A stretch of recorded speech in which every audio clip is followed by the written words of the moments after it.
Nandito tayo. Today is Sunday. Magpa-thank you naman tayo kay Lord. Nandito ako sa Victory Church sa Lipa. Pa-thank you naman tayo kay Lord sa lahat ng blessings natin. Sobrang saya lang na marami tayong blessings lagi. Yun ang wag nating kakalimutan, na tayo ay huwag magsawang magpasalamat kay Lord. Kahit ano man yan, maliit man o malaki, ang blessings na dumating sa atin, galing sa puso. Yung pagpapasalamat, maghingi tayo lagi ng suri kay Lord. Once naman magkamali tayo, kahit konti pagkakamali, pilitin natin na nakakahingi tayo ng tawad kay Lord at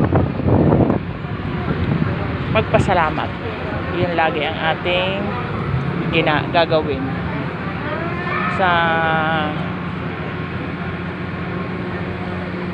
isang linggo. Isang beses lang naman tayo dadalaw sa church. Huwag nating ipaghirap yun. Gawin natin na may kasiyahan sa puso at pagmamahal kay Lord. Yan ang lagi nating iisipin. Huwag tayong malunod sa tagumpay kung ano may narating natin sa buhay. Lagi nating isama ang pasasalamat at papuri kay Lord. Thank you and God bless everyone.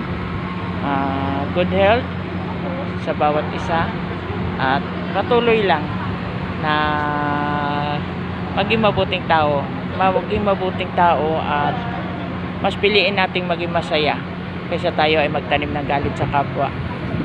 Mas masarap mabuhay na walang galit ang puso. Yun lang po. God bless. Ayan o, nandito kami.